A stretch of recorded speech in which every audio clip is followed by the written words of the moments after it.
Bapak Ibu, kita berdoa mudah-mudahan majelis kita malam hari ini kita bertemu lewat Zoom meeting tapi tidak mengurangi keberkahan. Siapapun yang sekarang sedang merasa sempit, semoga Allah lapangkan. Siapapun yang sekarang sedang merasa sulit, semoga Allah mudahkan. Siapapun yang sedang merasa berat, semoga Allah ringankan. Ya, Allah curahkan ke dalam hati kita hikmah dan hidayah. Allah buka kolbu kita. Makanya doa saya tadi di awal, Allahumma ftah lana qulubana wa alhimna rushdana. Allah berikan kita petunjuk-petunjuk terbaik atas segala urusan kita, dan Allah tolong kita menghadapi apapun keadaan dalam hidup ini. Kenapa? Karena kita yakin semua akan berlalu. Sesuai dengan judul kita malam hari ini ya, semua akan berlalu. Siap, kita mulai ya. Jadi teman-teman, Bapak Ibu, Ayah Bunda yang dirahmati Allah, kenapa kok bahasan ini menjadi penting? Kenapa apa yang kita bahas malam hari ini penting? Karena ini persoalan keyakinan lagi-lagi. Ini persoalan keyakinan, keyakinan yang positif. Keyakinan yang positif itu, Bapak Ibu teman-teman, itu adalah tools untuk menciptakan masa depan. Jadi ada yang bilang optimisme. Kalau orang itu optimis, dia itu sudah menang secara mental. Karena sebetulnya segala sesuatu di dunia ini diciptakan dua kali katanya. Everything in the world is created twice. Yang pertama diciptakan secara mental, di ranah mental gitu ya. Dan yang kedua tuh di ranah fisik. Ada kreasi mental, baru kemudian kreasi fisik. Diciptakan dulu dalam pikiran ya. Contohnya apa? Bapak Ibu mau bangun rumah. Rumah itu sebelum jadi bentuk rumah, itu diciptakannya di mana dulu tuh? Di create-nya. Di pikiran dulu kan? Saya pengen punya rumah yang kayak begini nih, dibayang-bayang dulu ya. Baru kemudian dituangkan dalam sebuah gambar, baru deh ya, mungkin dibantu sama arsitek gitu, baru dibangun rumahnya gitu kan. Jadi mulai dari kreasi mental dulu. Artinya ini menentukan suasana batin. Ini tentang mindset. Dan kalau kita sudah optimis, kalau yang ada di dalam diri kita itu adalah keyakinan-keyakinan yang positif, kita sebetulnya sudah menciptakan kemenangan duluan tuh. Sudah menang secara mental bahkan sebelum kita melakukan apapun. Akhirnya kalau orang yakin, dia punya keyakinan yang optimis, percaya Allah, dan efeknya percaya diri. Nah, ini urutannya penting. Jadi confidence yang betul itu Bapak Ibu, atau saya sebut dengan humble confidence. Confidence kan kepercayaan diri ya. Percaya diri itu ada percaya diri yang humble, nah ini yang betul. Ada juga percaya diri yang prideful, percaya diri yang cenderung itu dekat sama arogan, dekat sama kesombongan. Nah, percaya diri yang benar itu yakin bahwa Allah selalu bersama kita. La tahzan innallaha ma'ana, itu satu satu mantra kehidupan yang diajarkan oleh Nabi SAW, bahkan Allah abadikan dalam Quran surat At-Taubah ayat ke-40. Itu mesti jadi pegangan kita itu. Percaya bahwa Allah memberikan kita kemampuan untuk memilih respon terbaik, melakukan yang terbaik, berpikir yang terbaik, bersangka yang terbaik, berucap yang terbaik, bertindak yang terbaik. Jadi yang mau kita bahas ini persoalan mental, persoalan mindset, persoalan keyakinan yang positif dalam diri. Nah, di sini mau saya garis bawahi, ayah bunda yang dirahmati Allah. Keyakinan yang positif itu bukan toxic positivity ya. Karena agak ada perbedaan nih. Ada orang yang optimis, ada orang yang sebetulnya toxic positivity. Bedanya apa? Kalau yang bersifat toxic itu, dia berupaya bersikap positif tapi menolak segala rasa yang cenderung mendorong dia pada hal-hal yang negatif. Segala ketidaknyamanan diri itu dia sangkal. Artinya kita tidak menyangkal segala rasa yang mungkin kita anggap nggak nyaman dalam jiwa. Ada kalanya kita ngerasa sedih. Ada nggak, Bapak Ibu? Kita ngerasa ragu mungkin, kita ngerasa cemas, kita ngerasa kecewa, apapun itu, ngerasa bingung. Kita tidak menolak rasa itu, kita mengakui rasa itu ada, tapi ini kita kelola, gitu ya. Kalau toxic positivity itu memaksakan diri positif, tapi dengan menyangkal, menekan rasa yang nggak nyaman. Dia pura-pura baik-baik saja, padahal tidak sedang baik-baik saja. Itu namanya toxic positivity. Gitu ya. Nggak apa-apa. Ada masanya kita, ya Allah berat ya Rob. Ya. Ada masanya ya Allah, kok aku hamba akui ada sedikit kecemasan dalam batin, mungkin ada sedikit keraguan. Sangat manusiawi. Sadari itu, akui itu, tapi kita kelola, ya kan? Kita tidak menyembunyikan perasaan yang sebenarnya hanya untuk terlihat baik-baik saja, tidak, ya. Tapi ya kita tidak mau memendam, tidak menekan. Masih ingat ya, di pertemuan yang lalu saya sering menyampaikan ini ada beberapa kesalahan manusia dalam mengelola emosi, diantaranya tuh menekan, repress. Tidak, tidak. Tapi kita mampu mengendalikan dan menata pikiran, mengasah kolbu, mengolah perasaan agar tidak tenggelam dalam segala rasa itu. Makanya salah satu upaya yang paling mendasar agar kita tidak terjebak dalam toxic positivity itu zikir. Zikrullah ta'ala itu kekuatan. The power of zikr. Itu akan mengantarkan kita pada ketentraman jiwa dan akan membangkitkan optimisme kita. It's okay to not be okay. Nggak apa-apa kok kalau kita nggak baik-baik saja. Kita ini manusia. Allow yourself to be human. Izinkan Anda menjadi manusia seutuhnya. Kita bukan malaikat, Bapak Ibu. Kita itu manusia yang kadang-kadang naik turun. Nabi aja ngalamin sedih. Nabi aja ada cemasnya. Para ulama, para salafus saleh juga mungkin ngalamin itu. Tapi kita bisa mengelola itu agar jiwa bisa tetap tenang. Optimisme itu tetap selalu ada. Tidak terjebak pada putus asa. Ya, dan di antara upaya yang paling mendasar itu adalah zikrullah ta'ala alladzina amanu wa tatma'innu qulubuhum bi dzikrillah ala bi dzikrillahi tatma'innul qulub. Hanya dengan mengingat Allah kita akan menemukan ketenangan batin, ketentraman jiwa. Gitu ya. Jadi itu ada satu upaya sampai akhirnya segala negativity itu bisa berubah menjadi positivity. Bukan kita tekan, bukan kita lari darinya, escape, bukan kita pura-pura bahagia, enggak. Tapi kita kelola negativity itu sehingga berubah menjadi positivity, keyakinan yang positif. Dan selain zikir, kita perlu mulai dari mana? Kita perlu mulai dari kata-kata, teman-teman. Kalimat-kalimat yang baik.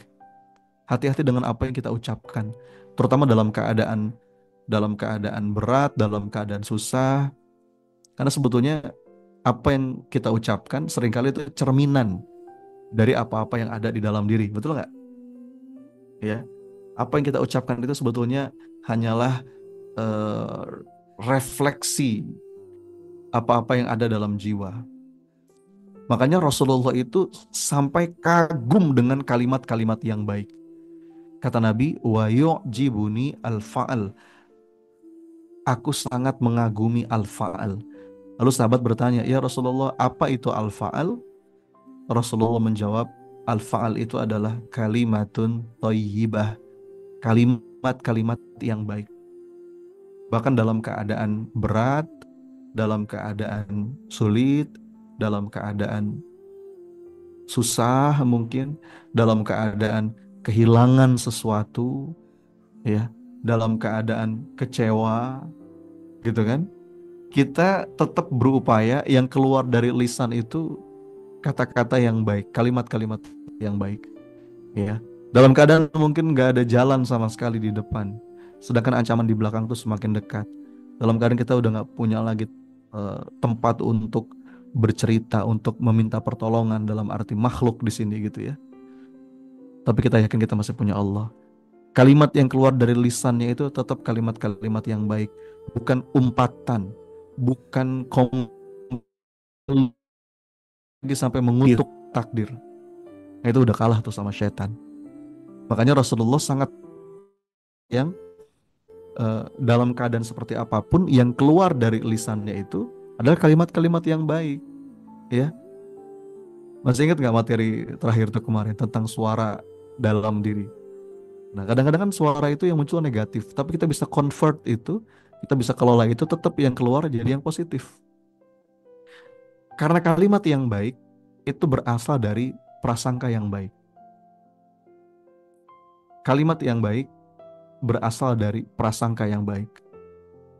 Dan Allah itu sebagaimana prasangka hambanya. Ana inda dhanni abdi bi. Aku sebagaimana prasangka hambaku. Jadi kita ada banyak sekali kalimat-kalimat baik yang perlu kita hujamkan ke dalam diri, ya. Dan dengan kalimat-kalimat yang baik itu bisa menumbuhkan optimisme bukan hanya pada diri sendiri, bahkan pada orang-orang di sekitar kita, ya. Karena kata-kata itu dibentuk oleh keyakinan. Kita perlu aware, kita perlu hati-hati dengan kata-kata atau kalimat yang kita pilih. Misalnya ya tema kita malam hari ini kawan-kawan sekalian. Apa sih yang kita bahas? Apapun lah persoalan pelik yang mungkin sekarang sedang kita hadapi. Ada yang lagi menghadapi persoalan pelik, Bapak Ibu yang hadir di sini? Apapun, mungkin persoalan dalam ranah kehidupan pribadi, persoalan dalam bisnis, pekerjaan, hubungan sosial, mungkin masalah keuangan, yang itu kerasa berat gitu ya. Kita perlu yakin, kita perlu yakin bahwa pada akhirnya semua itu akan berlalu, semua itu akan terlewati. Kalau dalam bahasa Inggris disebut dengan this too shall pass. This too shall pass.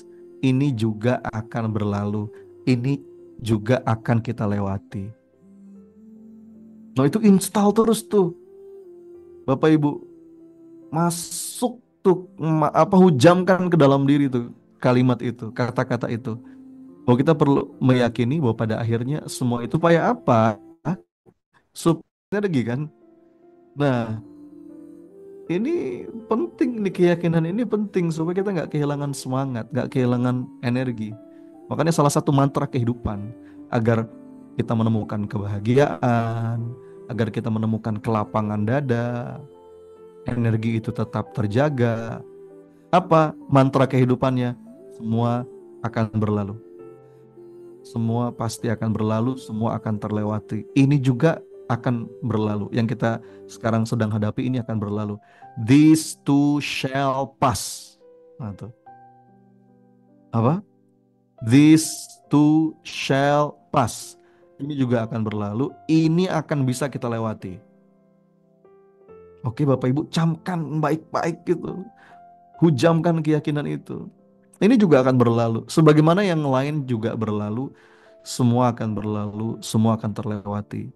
Jadi dalam kalimat ini, ya, itu mengandung harapan.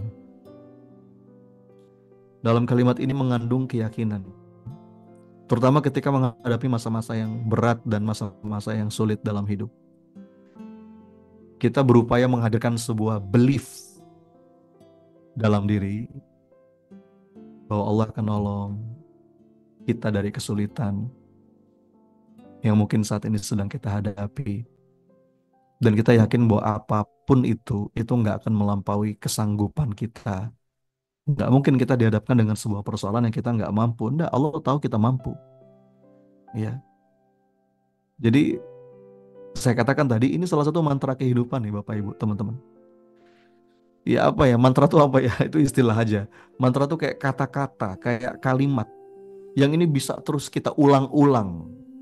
Supaya apa? Supaya masuk ke alam bawah sadar kita, ya. Subconscious mind. Masuk ke dalam subconscious mind kita. Diulang-ulang terus, apa kalimat ajaib, ya. This too shall pass. Ini akan berlalu, ini akan terlewati, ini juga akan berlalu. Sebagaimana yang lain juga berlalu, semua akan berlalu, semua akan terlewati.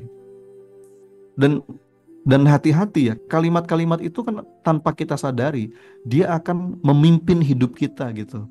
Kita akan digerakkan oleh kalimat-kalimat yang sering kita ucapkan.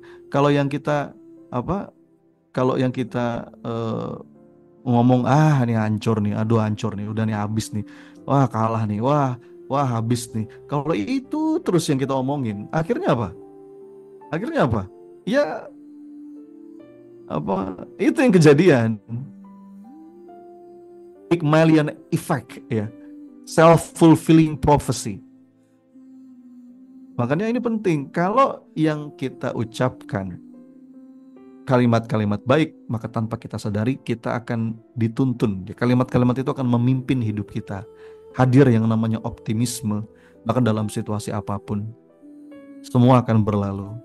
Nah, kata-kata ini menunjukkan keyakinan yang positif. Menunjukkan optimisme. Menunjukkan bahwa kita semangat menjalani setiap keadaan.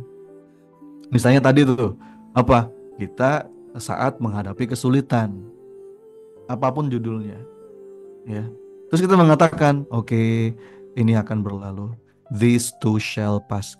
Ini juga akan berlalu. Ini akan kita lewati. Nanti efeknya apa? Kita bisa tetap lapang menghadapinya. Nah, tapi jangan salah nih Bapak Ibu. Kalimat baik ini bukan hanya kita pegang di saat nggak enak, bahkan juga ketika enak, ketika menghadapi kesenangan, sama, ini juga akan berlalu, ini akan kita lewati. Supaya apa? Supaya kita tidak terbuai, supaya kita nggak lupa diri, gitu loh. Bisa dipahami nggak? Jadi kalimat ini nih, ya, kalimat-kalimat baik lah, itu kita ucapkan bukan hanya saat berat, termasuk di saat enak. Dan itu begitu berpengaruh dalam hidup.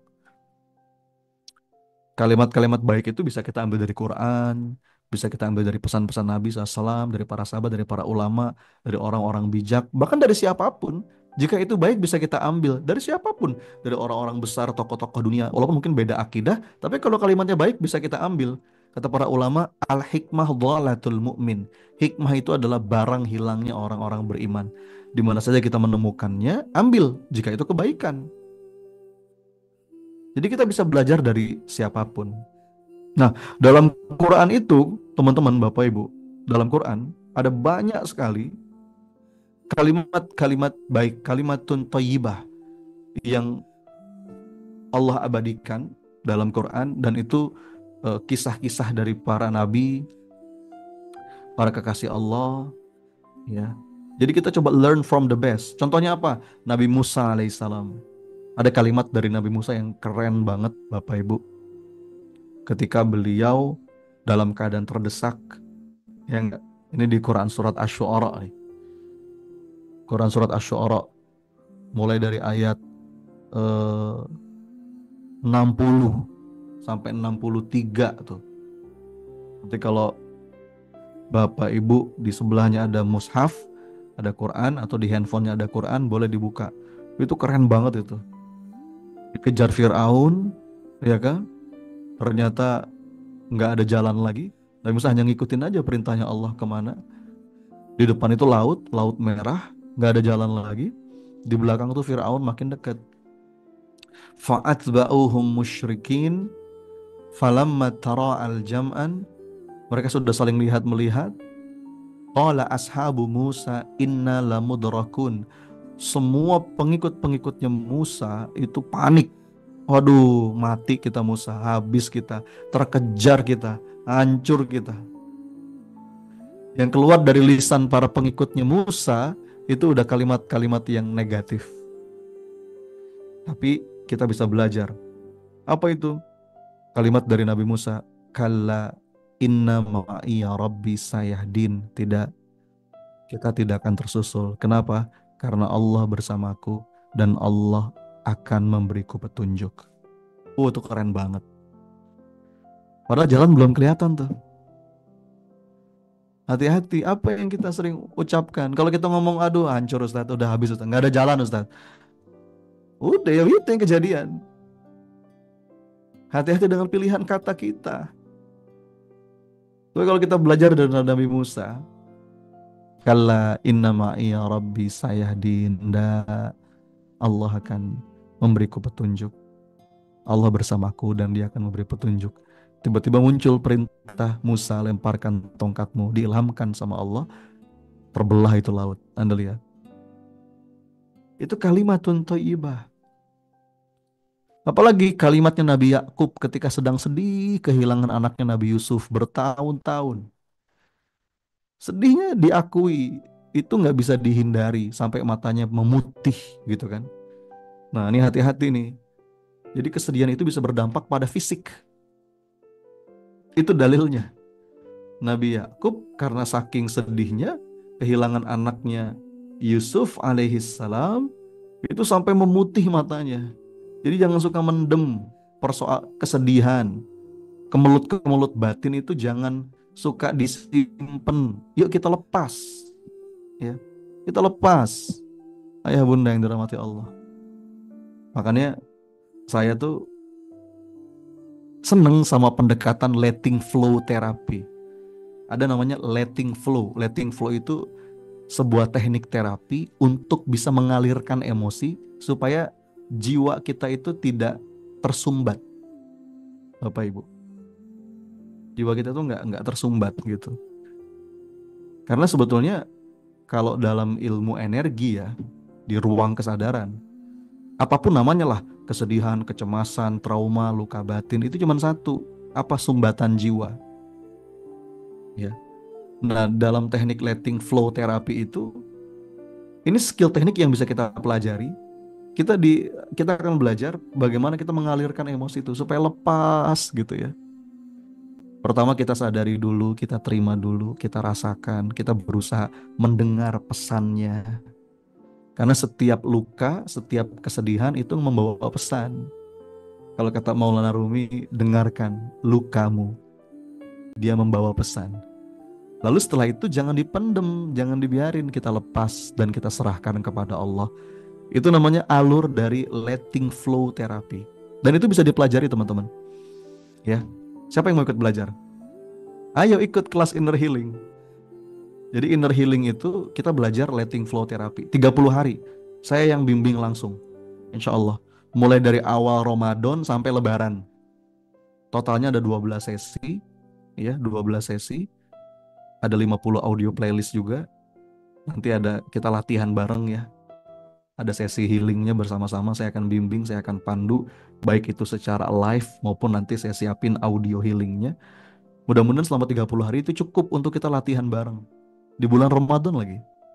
Dan belajarnya sekali teman-teman, itu ilmu kepake seumur hidup. Ya. Ya jelas online, kalau offline nggak mungkin 30 hari offline. Masa 30 hari kita offline? Online ini. Jadi apa namanya? 12 sesi, rekamannya seumur hidup, bisa teman-teman akses kapanpun. Sesi live-nya mungkin ba'da tarawih atau ba'da subuh ya. Kita cari waktu yang paling pas nanti di bulan Ramadan. Teman-teman belajar sekali ini, tapi itu ilmu kepake seumur hidup. Namanya letting flow therapy. Nah, bagi yang mau daftar langsung aja klik innergame.id. Itu alhamdulillah sudah ada berapa Mas? Hampir 200 ya yang mendaftar. 150-an. Kita masih open terus ya. Sebanyak-banyaknya karena online gitu. Kita bisa terapi bareng. Nah, itu perlu kita pelajari. Itu salah satu skill penting dalam hidup. Itu sering skill penting dalam hidup. Ya. Dan ntar kalau 10 malam terakhir Ramadan bagaimana? Ya bisa kan sambil umroh sambil itikaf, kita sambil nyimak, itu juga ibadah yang luar biasa. Jadi ayo teman-teman, diniatin, diniatin. Effortnya itu, ilmu itu kalau semakin kita berkorban, itu semakin barokah. Ya. Ada yang, wah mahal coach. Kalau buat saya Bapak Ibu, saya diajarin sama guru saya. Yang namanya ilmu itu nggak ada yang jauh, nggak ada yang mahal, nggak ada yang susah. Dikejar. Karena itu makin besar pengorbanan, itu makin gede dampaknya dalam diri. Pengalaman saya jadi trainer selama 15 tahun tuh kayak begitu. Mereka yang paling besar pengorbanannya, itu paling berdampak dalam dirinya. Dibandingkan mereka yang mudah, ya. Di kelas-kelas PPA begitu tuh polanya tuh. Biasanya peserta yang datang dari jauh nih, dia naik kendaraan 2 jam, 3 jam, hanya untuk ikut kelas. Belum lagi mungkin dia berjuang, nabung untuk ikut kelas. Itu biasanya ilmu yang dia dapat di kelas itu membekasnya itu lebih nempel. Membekasnya lebih nempel. Dia berjuang untuk dapat ilmu itu. Beda efeknya, teman-teman. Ya, infonya bisa bisa dicek di innergame.id atau nanti bisa hubungi Kak Lala. Ngobrol-ngobrol aja dulu via WhatsApp, nanya-nanya. Nah, itu namanya letting flow. Artinya kita mengalirkan emosi, semua akan berlalu. Jadi jangan sampai kita tenggelam, jangan sampai kita tenggelam, ya, tenggelam dalam kesempitan dada, tenggelam dalam kemelut batin. Itu jangan lama-lama dibiarin. Setan tuh seneng Bapak Ibu, mukmin yang bersedih hati. Karena orang tuh kalau sedih, kalau sumpek hidupnya, itu cenderung dia tidak bersemangat dalam amal soleh. Betul nggak?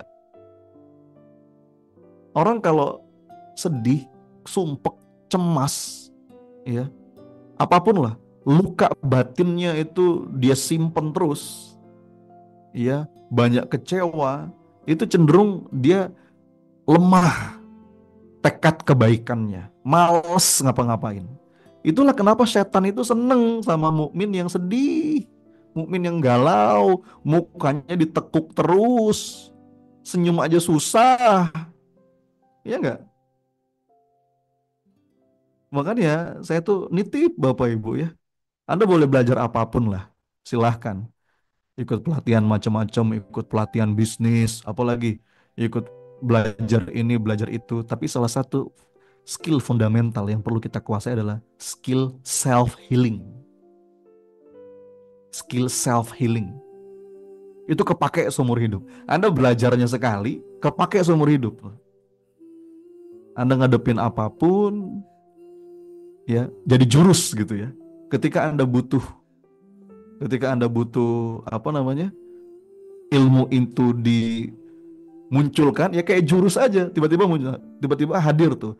Tapi syaratnya harus sering latihan. Namanya juga jurus. Percuma kita belajar banyak jurus tapi nggak pernah kita latih, betul nggak? Bagaimana belajar satu jurus tapi kita latih terus, ya. Dan inner healing itu 30 hari kita latihan bareng-bareng, ya. Sesi live-nya cuma 12, tapi 30 hari kita latihan terus. Every day, day in, day out. Sebelum tidur, bangun tidur, ya. Teman-teman, ini beberapa alumni-alumni yang sudah pernah ikut kelas-kelas PPA pasti merasakan dampaknya. Jangan pernah puas kalau dalam belajar tuh, belajar lagi, apalagi ilmu-ilmu yang fundamental, ya. Nah, termasuk mantra kehidupan ini nih.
ketika kita menjalani proses ikhtiar, kita berusaha, berupaya, kita tetap waras gitu loh.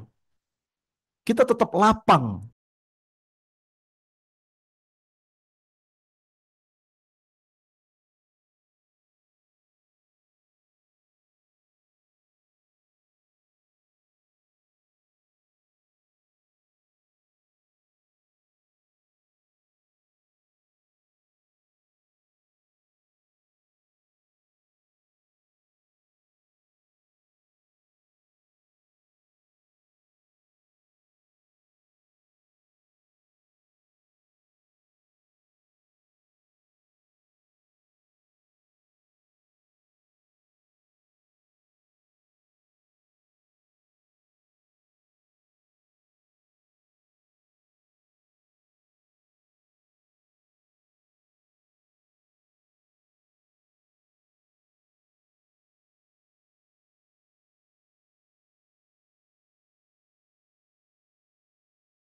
Salah satu jalan surga tuh, yaitu orang tua, masih lengkap lagi bapak ada, ibu ada.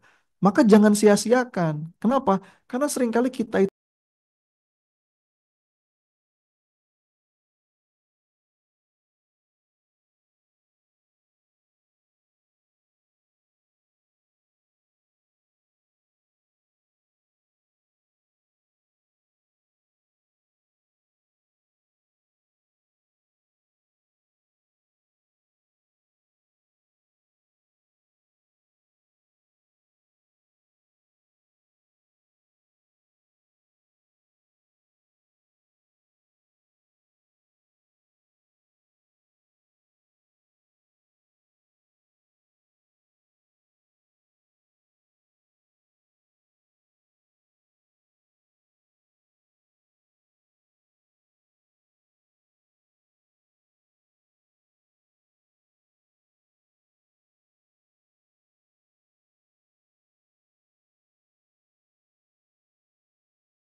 maka saya akan jaga sebaik-baiknya komunikasinya, akhlaknya, upaya saya membahagiakan mereka. Yang merasa memiliki sesuatu.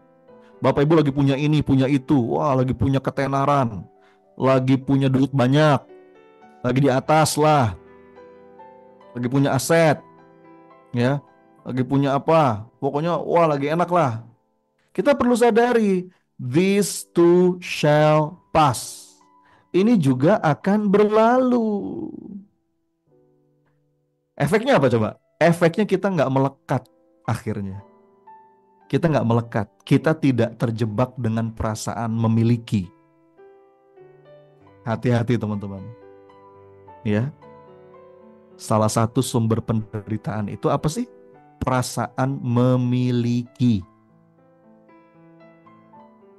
Kalau kita masukkan ke dalam jiwa, this too shall pass, ini juga akan berlalu. Akhirnya apa? Kita sadar bahwa semuanya adalah titipan dari Allah yang perlu kita jaga, yang perlu kita perlakukan sesuai dengan keinginan yang nitipin. Jadi kita perlu nanya nih, begitu kita sadar, oh iya ya, ini tuh titipan Allah. Allah yang nitipin ini, amanah dari Allah. Kira-kira yang Allah inginkan apa ya? Tentu tugas kita kan menjadikan semua itu terkonversi jadi amal soleh. Apapun yang sekarang kita punya itu titipan dan itu perlu kita konversi jadi amal soleh. Apapun, harta, popularitas, ketenaran, kita punya suami, kita punya istri, kita punya anak, apalagi kita punya orang tua, punya followers banyak, ya. Itu semua titipan dari Allah dan itu perlu kita konversi jadi amal soleh. Selagi kita masih dititipi, jangan lupa suatu hari nanti kita akan berpisah. Suatu hari lagi itu pasti lepas, betul nggak? Nggak ada yang sama sekali itu hak milik kita. Allah nggak pernah ngasih kita hak milik, Allah ngasih kita hak guna pakai. This too shall pass. Selagi kita masih dititipi, jadikan itu amal soleh. Ladang untuk beramal soleh. Nah teman-teman, dengan memahami ini, dalam situasi apapun, kita bisa enjoy. Kita bisa menghayati. Kita bisa menikmati. Apakah itu dalam situasi yang enak menurut kita atau yang nggak enak menurut kita? Asik nggak sih teman-teman? Ini kalimat dalam loh. This too shall pass. Poin saya apa? Kalimat ini bukan hanya pada dalam keadaan kita ngerasa sulit. Dalam keadaan kita ngerasa enak sekalipun, ini kalimat berdampak positif. Semua titipan dari Allah ya, bahkan badan kita juga titipan. Iya, maka perlu kita jaga dong. Ya. Dan efeknya apa? Saat kalimat itu terhujam ke dalam jiwa, kalimat itu bekerja membentuk keyakinan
begitu saya menemukan kekuatan saya, oh saya ini punya kekuatan simplify the complexity. Saya punya kekuatan ngajar, ya. Akhirnya saya memilih jadi pengajar, jadi penulis. Saya 5 tahun ngajar waktu itu.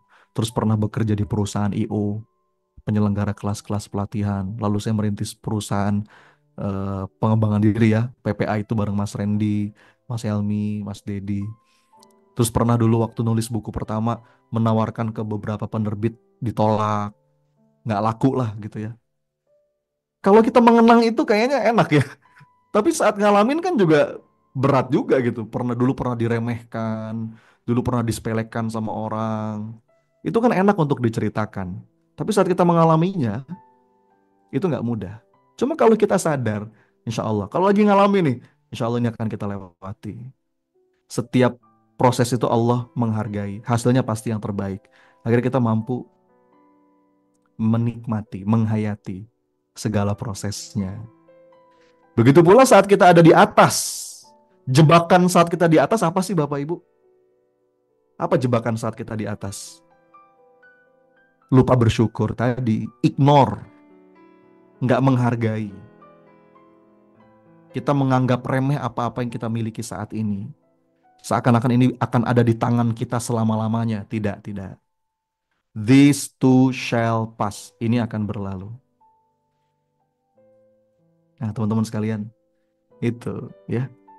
Makanya ini perlu dilatih. Ayo kita latihan. Kita latihan menghujamkan ini dalam diri.